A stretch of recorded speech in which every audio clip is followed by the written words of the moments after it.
آبنہ Hormuz میں امریکہ اور ایران کے درمیان ایک اور فوجی جھڑپ ہوئی ہے۔ امریکی فوج نے ایرانی ڈرونز حملوں کا دعویٰ کر کے ایرانی ریڈار تنصیبات پر فضائی حملے کر دیے ہیں۔ سینٹ کام نے ایرانی جزائر پر حملوں کی ویڈیو جاری کر دی۔ سینٹ نے دعویٰ کیا ہے کہ ایران کی طرف سے داغے گئے تمام ڈرونز فضا میں ہی تباہ کر دیے گئے ہیں۔ پاسداران انقلاب نے کہا کہ جوابی کارروائی میں بحرین اور کویت پہ امریکی اڈوں کو میزائلوں سے نشانہ بنایا۔ بحرین میں بھی صبح سویرے خطرے کے سائرن گونجتے رہے۔ امریکی فوج نے ایرانی ڈرون حملوں کا دعویٰ کر کے ایرانی ریڈار تنصیبات پر فضائی حملے کر دیے۔ پاسداران انقلاب نے گورک شہر جزیرہ کشم پر حملوں کے جواب میں خطے میں امریکی اڈوں پر حملہ کیا۔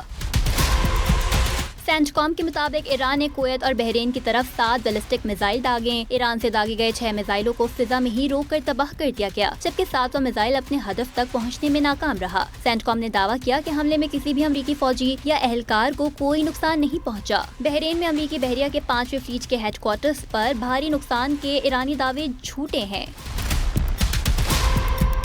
ایران کی نیم سرکاری خبر ایجنسی تسنیم کے مطابق پاسداران انقلاب نے ایک بیان میں کہا کہ اس نے خطے میں امریکی اڈوں کو میزائلوں سے نشانہ بنایا۔ پاسداران انقلاب نے دعویٰ کیا کہ گورک شہر اور جزیرہ کشم پر امریکی جارحیت کے بعد خطے میں دشمن کے اڈوں کو ایرانی فوج کی جانب سے ایروسپیس میزائلوں سے نشانہ بنایا گیا۔ اس سے پہلے پاسداران انقلاب نے آبنہ ہرمز میں امریکی جہازوں پر انتہائی فائرنگ کی تھی۔